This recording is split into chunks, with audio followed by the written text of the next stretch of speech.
सुन रहे हैं कहानी माई सीक्रेट वाइफ, जिसे लिखा है निशी ने और आवाज दी है रिद्धि त्रिवेदी ने। भाग 1। कहानी की शुरुआत होती है दिल्ली शहर से। इसी दिल्ली शहर के एक हाई क्लास और रईस एरिया में स्थित एक बड़ा सा और आलीशान बंगला, जो दिल्ली शहर का सबसे कीमती और महंगा बंगला है और भारत के महंगे बंगलों में से एक है, जिसका नाम है राणावत मेंशन। इसी बंगले में रहने वाले राणावत परिवार के बड़े बेटे मिस्टर प्रख्यात दिलवाले तो है, लेकिन सिर्फ अपने परिवार वालों के लिए, बाकियों के लिए तो जनाब आग का गोला है। वहीं राणावत मेंशन शाम के 7 बजे बंगले के पूजा रूम में भजन कीर्तन की मधुर ध्वनि सुनाई दे रही थी। एक महिला जिसकी उम्र यही कोई 50 वर्ष के आसपास थी, अपनी निगाहों में सच्ची श्रद्धा भाव लिए देवी माँ की पूजा अर्चना कर रही थी। उनके बगल में उनकी देवरानी भी हाथ जोड़कर खड़ी थी, जिनकी उम्र यही कोई 45 साल के आसपास थी। आरती हो जाने के बाद जेठानी देवी माँ के आगे झुकी और फिर अपनी देवरानी को आरती देते हुए प्यार से बोली, रवीना, आपके जेठ जी और हमारे देवर जी कहाँ रह गए? उन्हें शाम की आरती में शामिल होना चाहिए था ना। रवीना आरती लेते हुए बोली, दीदी, हम उन दोनों को बुलाकर आए थे, लेकिन शायद वो प्रख्यात से बिजनेस संबंधी कुछ जरूरी डिस्कशन कर रहे हैं। अपनी देवरानी रवीना की बात सुनकर उसकी जेठानी बोली, तो हमारे छोटे शहजादे कहाँ है? उन्हें बुला दीदी। रवीना गहरी सांस लेते हुए, आपके लाडले अभिमन्यु साहब अभी जिम गए हुए हैं।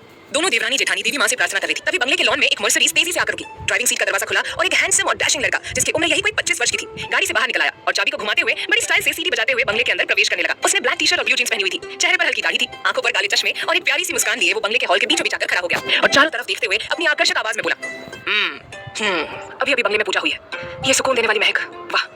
उसने इतना ही कहा था कि तभी रवीना जी वहां पर आई और उसे ऊपर से नीचे तक घूरते हुए बोली, जी बेटा जी, आप तो जिम गए थे, फिर ऐसे कपड़े पहनकर कैसे लौट रहे हो? उस लड़के ने अपना चश्मा उतारा और रवीना जी के गाल पर हाथ फेरते हुए प्यार से बोला, हमारी जासूस माँ, चिंता मत कीजिए, आपकी मर्जी की लड़की से ही शादी करेंगे और डोंट वरी, हमारी कोई गर्लफ्रेंड नहीं है। आपके लाडले बेटे और हमारे खड़ूस भाई साहब की कृपा से हमने कोई गर्लफ्रेंड नहीं बनाई। रवीना जी मुंह बनाते हुए बोली, बनाना भी मत अभिमन्यु, राणावत परिवार के दोनों बेटों के लिए घर के बड़े ही बेस्ट जीवन साथी लाएंगे और हमारे प्रख्यात के लिए तो इस दुनिया की सबसे खूबसूरत और सौम्य कन्या बनी होगी, जो उनकी जिंदगी में खुशियां ला देंगी। अपनी माँ की बात सुनकर अभिमन्यु ने मुंह बनाया और अपने मन में बोला, भगवान, अगर आप आज हमारी विश पूरी करने के मूड में हैं, तो प्लीज ऐसा चमत्कार करो कि भाई अपने हिसाब से ही शादी करे, यानी कि भाई ही इस खानदान की पहली लव मैरिज करे, ताकि उनके बाद हमारे रास्ते भी खुल जाए। इतना कहकर वो मन ही मन मुस्कुराने लगा। तभी उसके कानों में एक प्यारी सी आवाज आई, आप आगे बेटा। ये आवाज सुनकर अभिमन्यु की मुस्कान गहरी हो गई और उसने अपनी दाई तरफ देखा तो वहां पर बनारसी लाल रंग की हैंडवर्क की हुई साड़ी पहन शिप्रा जी मुस्कुराते हुए उसे देख रही थी। उन्हें देखते ही अभिमन्यु की खुशी का ठिकाना नहीं रहा। वो तुरंत शिप्रा जी के पास आया और उनके पैर छूकर आशीर्वाद लेते हुए बोला, बड़ी माँ, हम आ गए और बहुत जल्द आपके बड़े बेटे भी आने वाले हैं। अभिमन्यु के मुंह से ये बात सुनकर रवीना जी की खुशी का ठिकाना नहीं रहा। वो बहुत ज्यादा भावुक हो गई थी और इंतजार कर रही थी प्रख्यात के वापस आने का और उससे मिलने का। राणावत खानदान का गुरूर और गर्व है, खानदान का बड़ा बेटा है, राणावत परिवार का चिराग है, प्रख्यात राणावत है वो।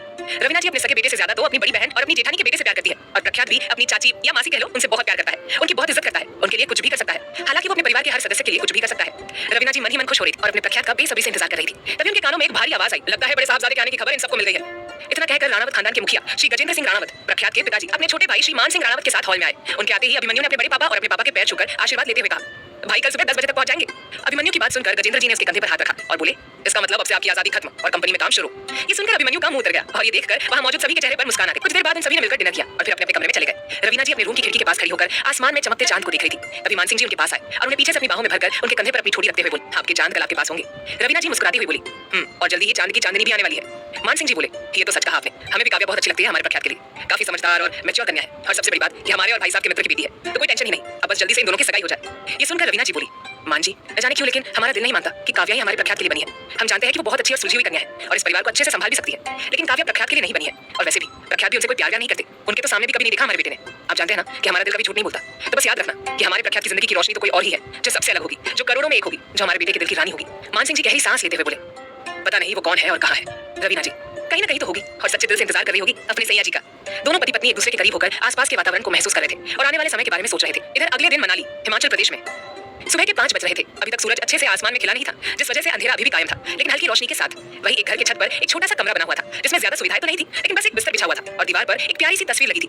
बिस्तर पर एक खूबसूरत सी लड़की लेटी हुई थी। तभी उसके मोबाइल में अलार्म बजने लगा, जिसकी आवाज से उसकी हिरनी जैसी आंखें तुरंत खुल गई। वो जमीन पर लगे बिस्तर से उठ गई और अपने लंबे घने और भूरे रंग के बालों का जोड़ा बनाते हुए रूम से बाहर निकलकर छत के किनारे खड़ी हो गई एक और बुरे दिन की शुरुआत मेरे लिए। मुस्कुराते हुए अचानक ही उसकी आंखें भर आई और बोली, मम्मी पापा आप तो छोड़कर चले गए, कम से कम मुझे भी अपने साथ ले जाते, तो ऐसी नक की जिंदगी नहीं देखनी पड़ती। खैर मैं हिम्मत नहीं हारूंगी, क्योंकि मुझे किसी से कोई उम्मीद नहीं है। मैं बस अपनी जिंदगी के दिन गिन रही हूँ, क्योंकि एक ना एक दिन मैं भी आप दोनों के पास आ जाऊंगी। उसने अपने दर्द को सहन किया और जल्दी से अपना मोबाइल अपने बैग में डालकर नीचे हॉल में आ गई। पूरे घर में झाड़ू लगाने लगी। हॉल और बाहर लॉन की सफाई होने के बाद वो एक कमरे के अंदर आ गई, जो कि काफी सुंदर था और वहाँ एक बेड भी था, जिस पर एक लड़की पसर कर लेटी हुई थी। उस लड़की का नाम सौम्या था, जो कि हमारी इस लड़की की चाची की बेटी है। फिर उस लड़की ने सौम्या को देखा और अपना काम करने लगी, जिसकी आवाज से सौम्या की आंख खुली और वो गुस्से से बोली, श्रीनिका तुम्हारी हिम्मत कैसे हुई मेरी नींद खराब करने की? सौम्या की आवाज सुनकर श्रीनिका ने मुड़कर देखा तो बेड पर सौम्या बैठी हुई गुस्से से उसे ही देख रही थी। सौम्या को देखकर श्रीनिका मीठी आवाज में बोली, माफ करना दीदी, चाची जी ने ही कहा था कि सुबह 6 बजे तक घर की सारी सफाई हो जानी चाहिए। सौम्या गुस्से से बोली, तो पहले चाची जी के कमरे में जाओ ना, यहाँ क्यों आई हो? खुद तो बढ़िया नींद लेकर आई है और अब मेरी नींद खराब कर रही है। पता नहीं कब तुम्हें इस घर से निकाला जाएगा। अब जल्दी से एक लड़का ढूंढना ही होगा, तुम्हारे लिए एक नंबर की बोझ हो तुम। ये सब सुनकर श्रीनिका उदास हो गई। उसने अपने आंसुओं को साफ किया और चुपचाप रूम से बाहर निकल गई। श्री अपना काम कर रही थी। तभी उसके कानों में एक महिला की गुस्सैल आवाज सुनाई दी। उसने मुड़कर देखा तो चाची जी गुस्से से उसे घूरते हुए बोली, लड़की तूने अभी तक नाश्ता क्यों नहीं बनाया? तुझे पता है ना तेरे चाचा जी को स्टेशन जाना है। चाची जी को देखकर श्री ने अपनी नजर झुका ली और डरते हुए बोली, वो मैं मासिक धर्म से गुजर रही हूँ। ये देखकर श्री की चाची यानी कि सोनल को बड़ा गुस्सा आया और वो बोली, अरे वाह लड़की, तुझे तो 3 दिन का मौका मिल गया आराम करने का और अपनी पढ़ाई करने का। अब 3 दिन तक मजे करेगी और सारी मेहनत मैं और मेरी नाजुक बेटी करेगी। कामचोर लड़की, जब देखो तब मासिक धर्म का बहाना बनाती है। आज तो तुझे एक्स्ट्रा काम करना होगा और हाँ, तेरे लिए एक बढ़िया काम ढूंढा है जिससे तू घर से बाहर भी रहेगी और हमें पैसे भी ला कर देगी। श्री सवालिया नजरों से अपनी चाची जी को देखने लगी तो वो बोली, हमारा मनाली शहर पूरे भारत में कितना फेमस है ये तो हम सब जानते ही हैं। अभी एक नया 7 स्टार आलीशान होटल खुला है जिसमें बहुत सारे वेटर और वेट्रेस की जरूरत है, तो मैंने तेरा नाम बहा दिया है। तो वहां जाकर काम कर, बहुत सारे पैसे मिलेंगे क्योंकि उन लोगों को बहुत जरूरत है। ज्यादा कुछ नहीं, बस वेट्रेस का काम करना है, शाम तक घर लौटाना है, ठीक है? चल अब बाजार से मेरे लिए गर्मा गर्म समोसे लेकर आ। सोनल वहां से चली गई और श्री टेंशन में आ गई और बोली, भोले पापा, मैं सारा काम करने के लिए तैयार हूँ लेकिन मैं अपनी इज्जत खतरे में नहीं डाल सकती और एक होटल में काम नहीं कर सकती, बिल्कुल भी नहीं। जाने वहां किस तरह के लोग होंगे, कैसी कैसी उनकी नजरें होंगी, मेरा क्या होगा?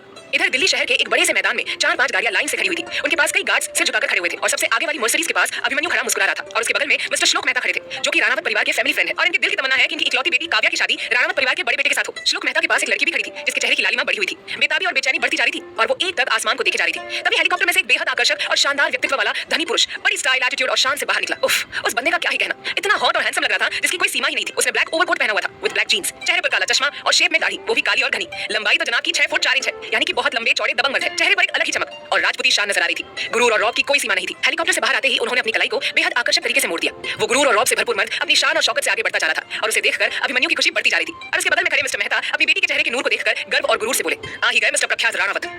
क्या प्रख्यात कभी शादी करेगा काव्या से या उसकी जिंदगी जुड़ी है किसी और के साथ? आखिर क्यों रवीना जी काव्या को लेकर शंकित है? आखिर श्रीनिका को कब तक सहने पड़ेंगे उस घर के सितम? क्या सच में उसे करनी पड़ेगी होटल में नौकरी? क्या श्रीनिका और प्रख्यात का होगा आमना सामना? जानने के लिए सुनिए अगला एपिसोड सिर्फ प्रतिलिपि एफएम पर।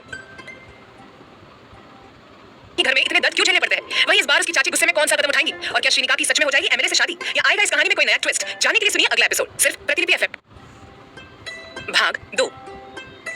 अपने बड़े भाई के पास आते ही अभिमन्यु ने सबसे पहले झुककर उसके पैर छुए तो उस जुनूनी इंसान ने अभिमन्यु के सिर पर हाथ रखा और अपनी भारी मर्दाना आवाज में बोला, यशस्वी भव। अभिमन्यु एक्साइटेड हुआ जा रहा था और अपने बड़े भाई के गले लगने के लिए तड़प रहा था, लेकिन उसकी परमिशन के बिना कैसे? अपने छोटे भाई की हरकतें देखकर प्रख्यात ने गहरी सांस ली और अपनी बाहें फैलाकर दमदार आवाज में बोला, आ जाइए। ये सुनकर अभिमन्यु की खुशी का ठिकाना नहीं रहा और वो तुरंत अपने बड़े भाई के गले लग गया और बोला, प्रख्यात भाई, I miss you so much. प्रख्यात उसकी पीठ थपथपाते हुए बोला, लेकिन हम तो सिर्फ एक हफ्ते के लिए ही गए थे। अभिमन्यु उसकी बाहों से अलग होकर खुशी से बोला, तो क्या हुआ, एक हफ्ते की दूरी भी हमें बर्दाश्त नहीं होती आपसे? प्रख्यात उसे अपनी कुटिल निगाहों से ऊपर से नीचे तक घूरते हुए अपनी रौबदार आवाज में बोला, are you trying to buttering so that हम आपको कंपनी से दूर रखें? Then this is your biggest mistake, क्योंकि हम तो आपको आज से ही कंपनी में ले जा रहे हैं। अपने बड़े भाई की बात सुनकर अभिमन्यु झेप गया और बालों में हाथ फेरते हुए हंसते हुए बोला, सॉरी प्रख्यात, दांत मत दिखाइए हमें। अभिमन्यु ने अपना मुंह बंद कर दिया और तभी मिस्टर मेहता आ गया और खुशी से बोले, वेलकम बैक प्रख्यात बेटा। ये सुनकर प्रख्यात ने उनकी तरफ देखा और हल्की सी मुस्कान लिए उनसे हाथ मिलाते हुए अपनी दमदार आवाज में मगर आदर से बोला, थैंक यू अंकल। काव्या निगाहों में प्रेम और स्नेह लिए प्रख्यात के हैंडसम और डैशिंग चेहरे को देखे जा रही थी, लेकिन मजाल है जो जनाब ने एक बार भी उस लड़की के सामने भी देखा हो उसे मतलब नहीं है हर किसी से। अभिमन्यु गाड़ी की तरफ देखते हुए आदर से बोला, आइए भैया, घर पर सब आपका इंतजार कर रहे हैं। घर का जिक्र होते ही प्रख्यात के हैंडसम और गुरूर से भरपूर चेहरे पर एक सुकून छाने लगा और वो अपनी गाड़ी में जाकर बैठ गया। अभिमन्यु भी उसके पास बैठ गया और मिस्टर मेहता अपनी बेटी के साथ दूसरी गाड़ी में बैठ गए और वे सब राणावत मेंशन के लिए निकल गए जहां प्रख्यात का बेसब्री से इंतजार किया जा रहा था। काव्या उदासी से बैठी हुई थी, तभी मिस्टर मेहता ने उसके सिर पर हाथ रखा और प्यार से बोले, तुम क्यों ऐसे उदास बैठी हो? काव्या बोली, मैं सोच रही हूँ कि जो इंसान कभी मेरे सामने तक नहीं देखता उस इंसान के साथ अगर मेरी शादी होगी तो फिर हम दोनों कैसे रिश्ता निभाएंगे? मेहता बोले, बेटा तुम खुद जानती हो कि प्रख्यात जैसा समझदार, इंटेलिजेंट, मैच्योर और होशियार इंसान इस दुनिया में कोई नहीं। पूरा राणावत परिवार तुम्हें अपने परिवार की बहू बनाना चाहता है और वैसे भी तुम्हें भी तो प्रख्यात पसंद है। प्रख्यात आजकल के जमाने के लड़कों जैसा नहीं है जो खुलकर अपनी फीलिंग्स शेयर करे। तुम बस इतना ध्यान रखो कि वो बहुत अच्छा लाइफ पार्टनर साबित होगा और तुम्हें उसकी पत्नी बनना है, उसके पूरे परिवार को खुश रखना है, तो वो अपने आप खुश हो जाएगा। अपने पापा की बात सुनकर काव्या खुश हो गई और प्रख्यात के साथ अपनी आने वाली जिंदगी के खूबसूरत सपने देखने लगी। वहीं आगे वाली मर्सिडीज में प्रख्यात अपना फोन चला रहा था और अभिमन्यु उसे देखे जा रहा था। तभी प्रख्यात ने अपने मोबाइल स्क्रीन को बंद किया और उसे अपनी कुटिल निगाहों से घूरने लगा तो वो झेप गया और इधर-उधर देखते हुए बोला, हम तो बस देख रहे थे कि आपने फोन चेंज कर दिया है, लगता है किसी की शामत आई होगी और आपका मोबाइल आपके गुस्से का शिकार हुआ होगा, तभी तो नया मोबाइल आया है। प्रख्यात अपने मोबाइल को बड़ी स्टाइल से घुमाते हुए अपनी दमदार और रौबदार आवाज में बोला, कई बार मोबाइल के साथ साथ इंसानों का भी शिकार करना अच्छा लगता है, अगर आप चाहे तो आपके ऊपर ट्राई कर सकते हैं हम। कुछ देर बाद वो सब लोग राणावत मेंशन पहुंच गए जहां पर परिवार वाले उनका इंतजार कर रहे थे। मेंशन के लॉन में आकर चारों गाड़ियां रुक गई। श्लोक मेहता अपनी बेटी के साथ गाड़ी से बाहर निकला और मिस्टर गजेंद्र सिंह राणावत और मान सिंह राणावत के पास जाकर खड़ा हो गया। वहीं रवीना जी और शिप्रा जी आंखों में खुशी और प्यार लिए खड़ी थी, अपने बेटे का इंतजार कर रही थी। प्रख्यात ने सभी के पैर छूकर आशीर्वाद लिए और फिर अपने पापा और चाचा जी का आशीर्वाद लिया। प्रख्यात को देखकर सबके चेहरे पर मुस्कान आ गई। यहाँ पर प्रख्यात सिंह राणावत की तो अच्छे से मान मुनार और खातिरदारी चल रही थी, लेकिन वहीं दूसरी तरफ मनाली में एक मासूम सी लड़की जिसकी खूबसूरती में कोई कमी नहीं छोड़ी भगवान ने, लेकिन उतनी ही तकलीफ उसकी जिंदगी में है। आज उसका मासिक धर्म चल रहा था, पहला दिन था, लेकिन माता पिता ना होने की वजह से उसके दर्द को कोई नहीं समझ सकता था। वो अभी भी पूरी मेहनत से काम कर रही थी। किसे क्या पता कि जिस घर में उसके चाचा चाची मलिकाना हक रखते हैं उस घर की असली मालकिन भी श्रीनिका शुक्ला ही है। ये बात श्रीनिका को पता है, लेकिन उसे कोई मोह नहीं इस धन दौलत का या फिर इस दुनिया का। वो बस अपनी जिंदगी को काट रही है क्योंकि उसे कोई उम्मीद नहीं है कि उसकी जिंदगी में कभी कुछ अच्छा भी हो सकता है। श्रीनिका ने अपने परिवार वालों के लिए जल्दी से मनाली के फेमस समोसे खरीदे और कुछ घर का जरूरी सामान खरीद लिया। वो मनाली की खूबसूरती गलियों में आगे बढ़ती जा रही थी, लेकिन उसे नहीं पता था कि दूर एक गाड़ी में बैठा इंसान अपनी तलब भरी निगाहों से लगातार उसे घूरे जा रहा है, उसे देखकर दीवाना हुए जा रहा है। श्रीनिका तो आगे बढ़ती जा रही थी और वो आदमी गाड़ी में बैठा हुआ उसे देख रहा था। उसने अपने मुंह से सिगरेट निकाली और धुआं छोड़ते हुए नशे से बोला, ये लड़की मुझे चाहिए, पिछले कई दिनों से इस पर नजर है मेरी, अब मुझे इससे शादी करनी है, इससे पहले कि कोई और इस तितली को उड़ा ले जाए। उस आदमी की बात सुनकर उसके बगल में बैठा उसका साथी बोला, भैया जी जैसा आप चाहेंगे वैसा ही होगा, हम आज इस लड़की के घर जाते हैं इसका रिश्ता लेकर। अपने साथी की बात सुनकर उस आदमी के चेहरे पर कुटिल मुस्कान आ गई, जिसका नाम था विराज ठाकुर, जो कि मनाली शहर का एमएलए है और उसके पापा बहुत बड़े राजनेता है। इसी का फायदा वो उठाता है और राजनीति की आड़ में क्राइम करता है। अब इस क्रिमिनल की नजर मासूम सी श्रीनिका पर पड़ी है। श्रीनिका अपना काम करके जल्दी से घर पहुंच गई। घर पहुंचते ही उसकी चाची जी यानी कि सोनल उसके ऊपर चिल्लाते हुए बोली, कहां अटक गई थी इतनी देर तक? तुझे तो बस मौका चाहिए घर से बाहर जाने का और फिर मजे करने का। तुझे पता है अभी तक नाश्ता भी नहीं बना है। तेरे चाचा जी कब से इंतजार कर रहे हैं, उन्हें स्टेशन जाना है, नौकरी संभालनी पड़ती है। तेरी तरह घर पर सब लोग मजे नहीं करते। चाची जी की बात सुनकर श्रीनिका ने अपने गुस्से को दबा लिया और नजरें झुकाकर बोली, माफ कीजिएगा चाची जी, आने में थोड़ी देर हो गई, लीजिए नाश्ता एकदम गर्म है। इधर शाम के 5 बजे के आसपास श्रीनिका अपने घर के बगीचे में फूलों को पानी पिला रही थी। तभी उनके घर के बाहर एक गाड़ी आकर रुकी, जिसमें से मनाली के एमएलए विराज ठाकुर बाहर निकल आया और उसके साथ उनके पिताजी अधिराज ठाकुर भी आए। दोनों बाप बेटे और उनके 2 गार्ड्स घर के अंदर आने लगे। अधिराज उस घर को देखकर बोला, बेटा जी ये सब क्या है? हम किन गरीबों के घर आए? कोई अच्छी लड़की नहीं ढूंढ सकते थे अपने लिए? विराज अंदर आते हुए सिगरेट की कश लेते हुए बोला, पापा जी एक बार लड़की को देख तो लीजिए, उसके बाद ही कुछ कहिएगा। वो दोनों बाप बेटे आगे बढ़ने लगे। तभी विराज की नजर गार्डन में फूलों को पानी देते हुए बेहिसाब खूबसूरती की रानी पर पड़ी। वो तो वहीं ढेर हो गया, उसके हाथ से सिगरेट छूट गई और आंखों में नशा छाने लगा। अपने बेटे की नजरों का पीछा करते हुए अधिराज ने भी उस लड़की की तरफ देखा तो वो समझ गया कि उसके बेटे को क्यों वो लड़की पसंद आई। कुछ देर बाद सब लोग हॉल में सोफे पर बैठे हुए थे। विनोद और सोनल की हवा टाइट हो रखी थी। वो दोनों डरे हुए थे अपने सामने एमएलए और इतने बड़े मंत्री को देखकर। न जाने उनसे क्या गलती हुई होगी जो इतने बड़े बड़े राजनेताओं के घर पर आए। वहीं सौम्या अपने रूम के दरवाजे के पास छुपकर खड़ी होकर एकटक विराज को देखे जा रही थी। किसी को पता नहीं था, लेकिन सौम्या को हमेशा से विराज पसंद था और जब से वो एमएलए बना है तब से वो उसके प्यार में पागल हो गई है। उससे शादी करना चाहती है, लेकिन विराज ने एक बार भी सौम्या के सामने देखा नहीं और आज तो वो उसके घर आया है ये सोचकर ही वो खुश हो रही थी। लेकिन विराज की नजरें तो श्रीनिका को ढूंढ रही थी। विराज के पिताजी अधिराज जी बोले, देखिए ज्यादा टाइम नहीं है मेरे पास, इसलिए मैं आपको क्लियर शब्दों में कह देता हूँ कि हमें आपकी बेटी अपने बेटे के लिए चाहिए। ये सुनकर सौम्या की खुशी का ठिकाना नहीं रहा। वही विनोद और सोनल भी एक दूसरे को हैरानी से देखने लगे। तभी विराज बीच में ही बोला, आपकी बेटी नहीं, आपके बड़े भाई की बेटी चाहिए हमें, यानी कि श्रीनिका शुक्ला, उससे शादी करनी है मुझे।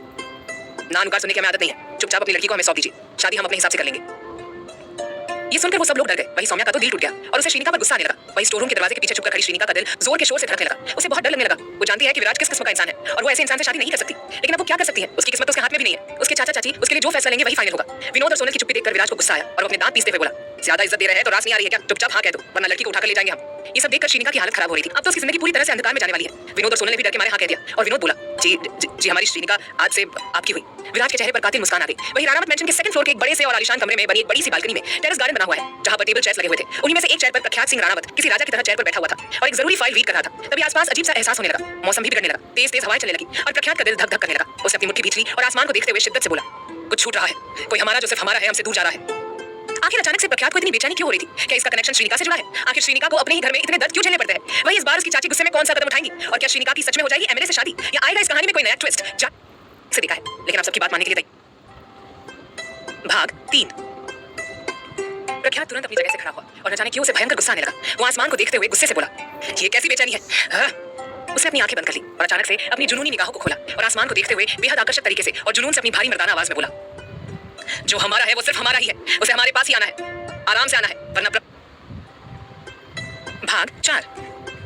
अगले दिन सुबह 6 बजे ही प्रख्यात अपने मैनेजर विहान और कुछ बॉडीगार्ड्स के साथ मनाली के लिए निकल गया। वो अपने प्राइवेट हेलीकॉप्टर में बैठकर सीधा 1-2 घंटे के सफर के बाद मनाली पहुंच गया। उसे जैसे मनाली की जमीन पर कदम रखे उसका दिल फिर से जोरों शोरों से धड़कने लगा। बेहद खूबसूरत और हसीन एहसास उसे होने लगे। जितना दिल्ली उसे अपना नहीं लगता है उससे कई गुना ज्यादा अपना उसे मनाली लग रहा था। ऐसा लग रहा था कि उसकी पूरी जिंदगी यहीं पर है। उसकी खुशियां, उसका सुख, उसका चैन, सुकून सब कुछ इसी मनाली शहर में मौजूद है।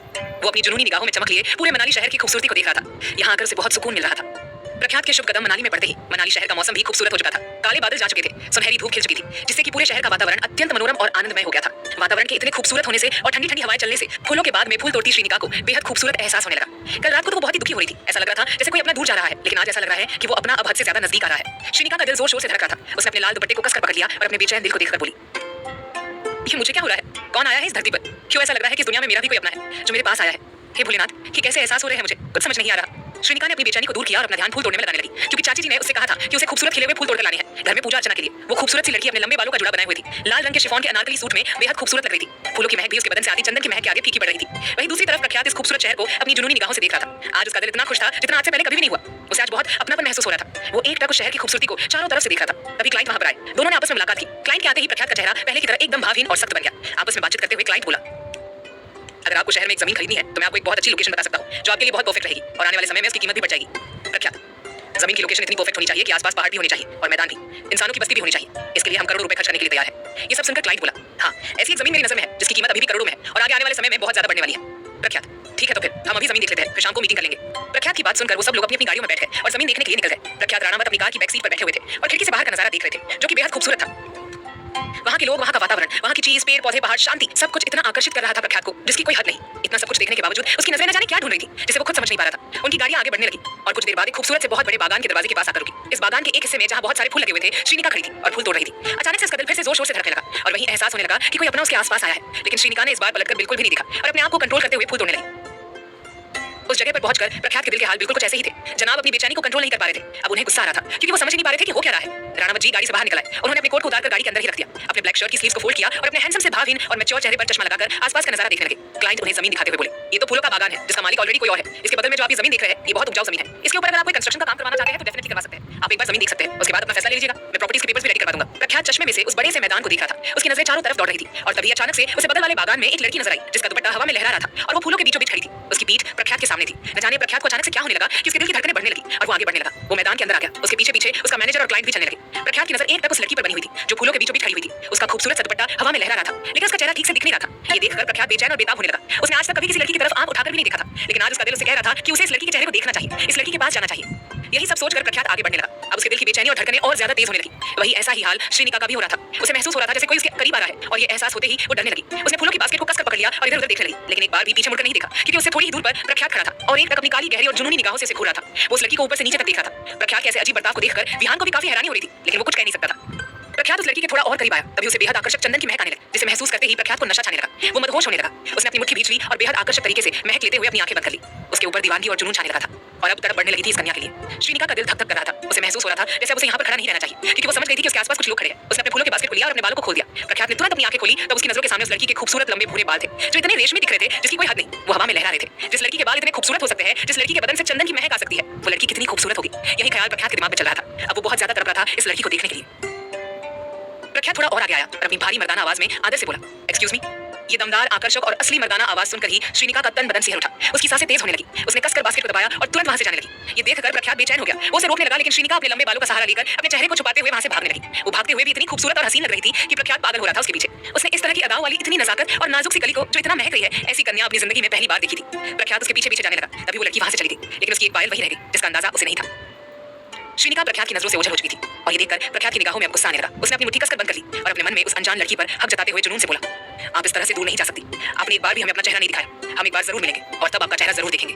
प्रख्यात को खुद को अंदाजा नहीं था कि वो अनजान लड़की पर इतना हक क्यों जता रहा है, उसके लिए इतना बेचैन और बेकाबू क्यों हो रहा है। वही उसके बर्ताव को देखकर आसपास के लोगों को हैरानी हो रही थी, लेकिन किसी के कुछ बोलने की हिम्मत नहीं थी क्योंकि वो द ग्रेट प्रख्यात राणावत है। प्रख्यात ने गहरी सांस ली और फूलों के बागानों को देखते हुए थोड़ा आगे बढ़ने लगा। तभी उसके जूते के नीचे कुछ आया। उसने नजर झुकाकर देखा तो वहां पर खूबसूरत सी चांदी की पायल थी, जिसे देखकर प्रख्यात के चेहरे पर बेहद आकर्षक मुस्कान आ गई। उसने उस पायल को अपने हाथ में लिया और उसे देखते हुए शिद्दत से बोली, इसलिए मुस्कुरा रही थी, लेकिन उसकी चाची ने उसके हाथ से बास्केट छीन ली और बेरुखी से बोली, जल्दी से अच्छे से कपड़े पहन ले जिसमें तेरा ये खूबसूरत और हद से ज्यादा गोरा बदन किसी को ना दिखे और कोई कांड ना हो, और जल्दी से तैयार होकर आजा, तुझे होटल जाना है।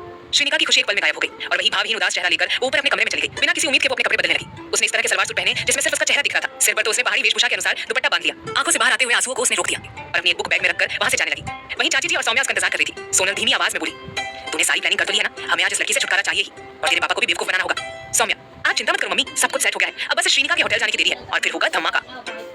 दोनों माँ बेटी ने कुछ बहुत बड़ा सोचा था जिसका अंजाम बहुत अलग और तूफानी होने वाला था। कुछ ही देर में श्री तैयार होकर आ गई और सौम्या के साथ ऑटो में बैठकर उस होटल के लिए निकल गई। उस बड़ी सी होटल पहुंचकर श्री को अजीब सा एहसास होने लगा। वो अपनी बेचैन नजरों से इधर-उधर देखने लगी कि तभी सौम्या बोली, पढ़ी लिखी तो हो ही, तो जाओ अंदर और रिसेप्शनिस्ट से बात करके अपने काम पर लग जाओ। श्रीनिका, सौम्या दीदी, मुझे यहाँ पर कुछ अच्छा नहीं लग रहा, प्लीज मुझे यहाँ पर काम नहीं करना है। सौम्या, श्रीनिका ज्यादा नखरे मत करो, क्या पता यही से तुम्हारी किस्मत बदल जाए। काम करो, जाओ, मैं भी घर जा रही हूँ, शाम को मिलते हैं। इतना कहकर सौम्या अपनी कुटिल मुस्कान लिए वहां से चली गई। उसके जाते ही श्रीनिका ने गहरी सांस ली और उस बिल्डिंग को अपनी मासूम नजरों से देखने लगी। तभी उसे गाड़ियों का हॉर्न सुनाई दिया।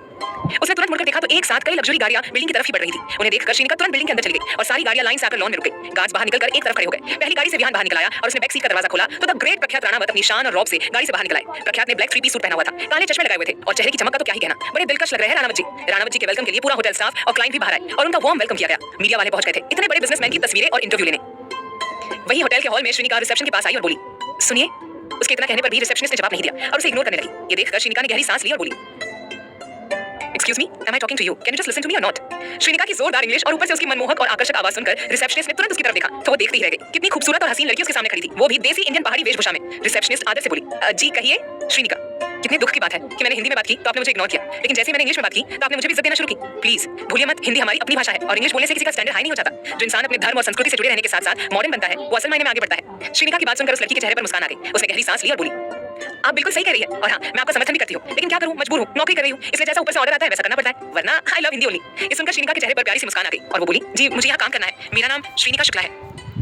रिसेप्शनिस्ट, हाँ आपके नाम की सिफारिश हुई थी, एक मिनट। ओके, आप वेटर्स का काम कर सकती है, मेरे साथ आइए, मैं आपको सब समझाती हूँ। श्रीनिका ने हाँ कहा और उस लड़की के साथ वहां से चली गई। वहीं उनके जाते ही राणावत जी अपने काफिले के साथ होटल के अंदर आ गए। सब लोग उनके स्वागत में लगे हुए थे, लेकिन उनका दिल बेचैन हो रहा था। फिर से वही एहसास हो रहा था कि कोई उसका अपना यहीं पर मौजूद है और उसका इंतजार कर रहा है। प्रख्यात ने बड़ी मुश्किल से अपनी भावनाओं को कंट्रोल किया, लेकिन उसकी जुनूनी निगाहें इधर-उधर घूम रही थी और उस अनजान की तलाश कर रही थी जो उसे बेचैन किए हुए है। होटल का मालिक भी वहां आ गया और आदर से बोला, वेलकम मिस्टर राणावत। उसने राणावत जी से हाथ मिला लिया और वे सब एक बड़े से आलीशान हॉल में चले गए, जहां पर उनके लिए खास और आलीशान लंच ऑर्गेनाइज किया गया था। काफी बड़े-बड़े बिजनेसमैन वहां मौजूद थे और राणावत जी से मुलाकात कर रहे थे। प्रख्यात सबसे प्रोफेशनली बातचीत कर रहा था और सब लोग उसके साथ काम करने के लिए तड़प रहे हैं। जाहिर सी बात है, वो इंडिया का इतना बड़ा बिजनेसमैन है, इतना सफल है और पैसों का तो पूछो ही मत, इतना ज्यादा है उनके पास। प्रख्यात भले ही सबसे प्रोफेशनली बात कर रहा था, बिजनेस के बारे में डिस्कस कर रहा था, लेकिन उसका दिल बेचैन हुए जा रहा था। उसे ऐसा लग रहा था कि कोई है उसके आसपास जो उसके सामने नहीं आ रहा है, लेकिन उसके दिल की धड़कनों को बार-बार बढ़ा रहा है। प्रख्यात का दिमाग खराब हो रहा था, क्योंकि आज से पहले कभी उसके साथ ऐसा नहीं हुआ। वो बिजनेस के टाइम एकदम कठोर रहता है, लेकिन आज वो बार-बार बेचैन हो रहा था। अब उसे गुस्सा आने लगा था, लेकिन वो अपने काम के मामले में कोई रिस्क नहीं ले सकता था, इसलिए अपनी भावनाओं को अपने दिल में बार-बार दबा रहा था। वहीं श्रीनिका अपने काम पर लग गई थी, लेकिन उसने अपने कपड़े चेंज नहीं किए, उन्हीं कपड़ों में अपना काम शुरू कर दिया। फिलहाल तो वो होटल के किचन में खाना बना रही थी और ये काम से बहुत अच्छा भी लग रहा था, लेकिन दिल आज उसका भी बेचैन था। होटल के बाहर सौम्या ने एक लड़के को ऊपर से नीचे तक घूरा और बोली, तो तुम्हें श्रीनिका से शादी करनी है तो जैसा मैंने समझाया है बिल्कुल वैसा ही करना, फिर देखो वो लड़की हमेशा के लिए तुम्हारी हो जाएगी। लड़का,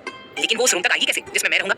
सौम्या, रोमांच, तुम चिंता मत करो, मैं कुछ भी कर सकती हूँ, तुम बस जल्दी से अपने होटल रूम में चले जाओ। रोमांच के चेहरे पर कातिल मुस्कान आ गई और वो जल्दी से उस होटल के अंदर चला गया। उसने अपने लिए एक रूम बुक कर रखा था। सौम्या ने होटल के एक स्टाफ को कुछ पैसे देकर अपने साथ मिला लिया और उसे अपना प्लान बताया कि उसे श्री को नशे की दवाई देनी है और एक रूम की तरफ भेजना है सर्विस के लिए। उस रूम के अंदर रोमांच मौजूद होगा और फिर जो आगे होगा वो बहुत भयानक होगा, जिससे कि श्री हमेशा के लिए अपने चाचा चाची की जिंदगी से निकल जाएगी और रोमांच को मिल जाएगी। ऐसी प्लानिंग सौम्या और उसकी मां ने की थी, जो काम भी कर रही थी। स्टाफ की एक मेंबर जो कि खुद एक महिला थी, सौम्या के साथ मिल चुकी थी अपने जमीर को मारकर। शाम के 6 बज रहे थे और अब श्रीनिका के घर लौटने का वक्त हो रहा था। उसने जल्दी से अपना काम निपटाना शुरू किया। तभी एक औरत उसके पास आई और बड़े प्यार से बोली, ले बेटी जूस पी ले, कब से काम कर रही है? श्रीनिका को प्यास तो लगी ही थी, इसलिए उसने वो जूस पी लिया। उस औरत के चेहरे पर कातिल मुस्कान आ गई और वो नाटक करते हुए बोली, अब बेटी मेरी कमर में बड़ा दर्द हो रहा है और अभी मुझे रूम सर्विसिंग के लिए जाना है, लेकिन ठीक से चल नहीं पा रही हूँ। श्रीनिका, कोई बात नहीं आंटी जी, मुझे दीजिए, आपकी जगह मैं रूम सर्विसिंग कर लेती हूँ। औरत के चेहरे पर कातिल मुस्कान आ गई। उसका प्लान जो काम कर रहा था। भोली श्री हाथ में ट्रे लिए रूम नंबर 410 की तरफ बढ़ने लगी। वो लिफ्ट से सीधा 4th फ्लोर पर पहुंच गई, जहां एकदम शांति छाई हुई थी। श्री को डर लग रहा था अकेले जाने में, लेकिन काम तो करना ही था। वो धीमे कदमों से आगे बढ़ ही रही थी कि धीरे-धीरे उसे चक्कर आने लगे। उसकी आंखों के आगे अंधेरा छाने लगा और अब उसके कदम भी लड़खड़ाने लगे। वहीं रूम नंबर 401 में मिस्टर जुनूनी प्रख्यात राणावत आलीशान सोफे पर शान से किसी राजा की तरह बैठे हुए थे और उनके सामने उनके गार्ड्स और मैनेजर विहान खड़े थे। प्रख्यात अपनी कलाई मोड़ते हुए अपनी भारी मर्दाना और दमदार आवाज में बोला, हमारा डिनर हो चुका है, अब आप सब लोग डिनर करके आराम कर लीजिए, कल सुबह जल्दी हमें दिल्ली के लिए निकलना है। सभी ने सिर झुकाकर अपने सर को ग्रीट किया और विहान बोला, सर मैं आपके बगल वाले रूम में हूं, ओके? और सारे गार्ड्स डिनर करके तुरंत वापस अपनी ड्यूटी पर लग जाओ। गार्ड्स ने हाँ कहा और तुरंत वहां से चले गए। उनके जाते ही विहान भी प्रख्यात के कमरे से बाहर निकल गया और उसके बगल वाले रूम में चला गया आराम करने के लिए। सबके जाते ही प्रख्यात अपनी जगह से खड़ा हो, उसने बेहद आकर्षक तरीके से अपनी गर्दन को कभी दाईं तरफ तो कभी बाईं तरफ मोड़ा और अपनी जुनूनी निगाहों से रूम की खिड़की से बाहर देखने लगा। बाहर का मौसम ठंडा था, जो शरीर में कई अरमान और तरंगे पैदा कर रहा था। इस मौसम की वजह से प्रख्यात के बदन में अजीब सी भावनाएं उठ रही थी, जो उसे बेहद खूबसूरत लग रही थी, लेकिन उतना ही ज्यादा बेचैन कर रही थी। जाने क्या नशा है इस शहर के मौसम में कि राणावत साहब भी बहक रहे थे। प्रख्यात ने ब्लैक शर्ट पहनी हुई थी, जिसकी स्लीव्स कोनी पर फोल्ड की हुई थी और ऊपर के 2-3 बटन खुले हुए थे, जिससे उसका आकर्षक सीना दिख रहा था। अपनी पैंट की जेब में हाथ डालकर वो बड़ी स्टाइल और एटीट्यूड के साथ खड़ा था, लेकिन उसका दिल अब जोर-शोर से धड़कने लगा। बेचैनी बढ़ने लगी, जैसे कोई उसके करीब आ रहा है, जो सिर्फ उसका है।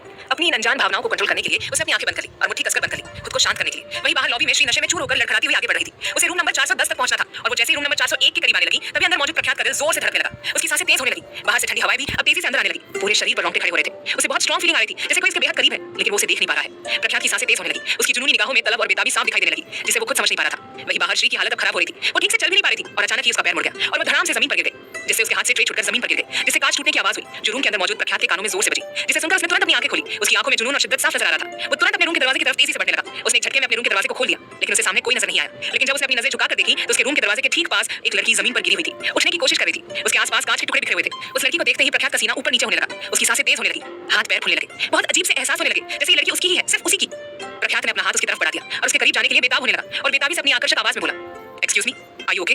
ये आवाज सुनते ही श्री का दिल धक धक करने लगा। उसने अपने दुपट्टे को कसकर पकड़ लिया और डर के मारे घबराने लगी। वो उठने की कोशिश करने लगी, लेकिन नशे की वजह से शरीर में ताकत ही नहीं थी। वो फिर से गिर गई और ये देखकर प्रख्यात के सीने में अजीब सा दर्द हुआ। वो भी तुरंत उस लड़की के पीछे घुटनों के बल बैठ गया और बेचैनी और बेताबी से बोला, क्या हुआ है आपको? आप ठीक तो है ना? उसकी आवाज इतनी आकर्षक और दमदार थी कि श्रीनिका के तन बदन पर रोंगटे खड़े हो रहे थे।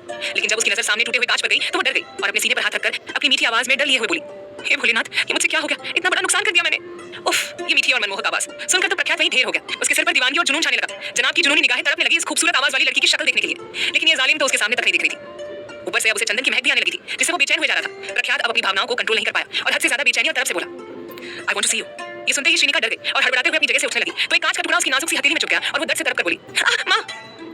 ये दर्द भरी आवाज सुनकर तो प्रख्यात तिलमिला उठा। उसकी हालत खराब हो गई। उसके माथे पर पसीने की बूंदें आने लगी, जैसे कि ये दर्द उसे अपने शरीर में महसूस हुआ। अब उसे रहा नहीं गया। उसने तुरंत उस लड़की की बाजू को पकड़ा और उसे खड़ा कर दिया। उसे जैसे उस लड़की को छुआ तो उसके बदन में सिहरन पैदा हो गई, रोम रोम खड़े हो गए, खूबसूरत और हसीन एहसास होने लगे और एक अलग ही अनजानी सी खुशी उसे होने लगी। वहीं एक गैर मर्द की छुअन पाते ही श्री घबरा गई और प्रख्यात से अपनी बाजू छुड़ाकर वहां से जाने लगी। तभी प्रख्यात ने उसका हाथ पकड़कर उसे जोर से अपनी तरफ खींचा और श्री अपना संतुलन खोकर सीधा राणावत जी के सीने से टकरा गई। चंदन की महक बढ़ने लगी। कुछ इस तरह श्री प्रख्यात की बाहों में समाई हुई थी, लेकिन उसका चेहरा झुका हुआ था। अपनी बाहों में पहली बार एक लड़की को पाकर प्रख्यात का तन बदन सिहर उठा, सीना ऊपर नीचे होने लगा और दिल जोर शोर से धड़कने लगा। राणावत जी की जुनूनी और काली गहरी निगाहों में नशा और दीवानगी छाने लगी। न जाने उसे क्या हुआ कि उसने श्री की कमर को कसकर पकड़ लिया और उसे रूम के अंदर लेकर रूम के दरवाजे को अंदर से बंद कर दिया। वही रूम 410 में रोमांच तो श्रीनिका का इंतजार करता ही रह गया और दूसरी तरफ सौम्या ने अपने पापा को बताया कि श्रीनिका उनके परिवार की इज्जत मिट्टी में मिला रही है और वो होटल रूम में किसी लड़के के साथ गलत काम कर रही है। ये सुनकर विनोद जी के गुस्से की सीमा नहीं रही और वो अपनी बेटी और पत्नी के साथ तुरंत उस होटल के लिए निकल गए। होटल रूम में श्रीनिका अब पूरी तरह से बेहोश हो चुकी थी। उसे किसी तरह का कोई होश नहीं था और वो प्रख्यात के सीने से लगी हुई थी। प्रख्यात राणावत की 2 सांसें अटकी हुई थी। पूरे बदन पर रोंगटे खड़े हो गए थे। सांसें तेज हो चुकी थी। पूरे बदन में आग लगने लगी थी और अपनी मर्दाना बाहों में एक नाजुक सी कन्या को पाकर वो बेचैन हो रहा था। एक अलग ही सुकून मिल रहा था जिसकी तलाश उसे हमेशा से थी। ये अजनबी आंखें में है कौन जो इतनी अपनी सी लगती है, इसकी करीबी बेमिसाल है। कितना नाजुक सा बदन है, एकदम रुई की तरह। बदन की महक भी कितनी आकर्षक और हसीन है। प्रख्यात ने गहरी सांस ली। तभी उसे इस कन्या के बदन से चंदन की महक आने लगी और वो तुरंत पहचान गया कि ये वही फूलों के बागान वाली कन्या है। प्रख्यात की निगाहों में जुनून और शिद्दत छाने लगी और एक अजीब सा सुकून उसे मिलने लगा कि उसे वो लड़की मिल ही गई जो सुबह बागान में थी। प्रख्यात ने तुरंत उसे अपनी बाहों से अलग किया और उसके चेहरे को देखने के लिए उतावला होने लगा। श्रीनिका उसकी बाहों में झूल रही थी। उस नाजुक सी कन्या को प्रख्यात ने कसकर पकड़ लिया। एक हाथ से उसकी कमर पकड़ ली और दूसरे हाथ को उसके झुके हुए चेहरे की तरफ बढ़ा दिया और उसकी छोटी सी गोरी सी ठोड़ी को हौले से पकड़कर उसके चेहरे को ऊपर उठाने लगा। राणावत जी जैसे मजबूत और सख्त इंसान के हाथ भी कांप रहे थे और निगाहें बेताब थी इस नाजुक कन्या के रूप के दीदार के लिए। रूम में ज्यादा रोशनी नहीं थी, बस हल्की सी रोशनी थी। प्रख्यात ने अपने धड़कते दिल के साथ हिम्मत करते हुए जैसे ही उस कन्या का चेहरा ऊपर उठाया और उसका बेमिसाल खूबसूरती का धनी चेहरा देखा तो प्रख्यात के होश उड़ गए। उसकी सांसें हद से ज्यादा बेकाबू होने लगी। पूरे शरीर में एक अलग ही तरंग और उमंग दौड़ पड़ी। वो अपनी पलकें झपकाना भी भूल गया और एक टक अपनी काली गहरी और जुनूनी निगाहों से उस लड़की के खूबसूरत से चेहरे को देखने लगा। दीवानों की तरह तलब से आसपास का माहौल बेहद आकर्षक और हसीन बनने लगा। तेज और ठंडी हवाएं चलने लगी। धीरे धीरे राणावत जी की निगाहें तपिश से परिपूर्ण होने लगी। प्रख्यात और श्रीनिका की आज की सिचुएशन के लिए ये गाना उचित लगता है। कभी सुकून कभी लागे बला है, कभी दुआ कभी लागे हला है, नैनों से ये क्या हो चला है, बहरिया ओ बहरिया मुझे सताना बहरिया। आखिरकार राणावत जी ने अपनी श्री यानी कि अपनी मोहिनी का खूबसूरत चेहरा देख ही लिया। लेकिन आगे क्या होने वाला है? कई हंगामे और धमाके होने वाले हैं जिनमें राणावत जी का जुनून और दीवानापन देखकर आप सबके होश उड़ जाएंगे। जानने के लिए सुनिए अगला भाग सिर्फ प्रतिलिपि एफएम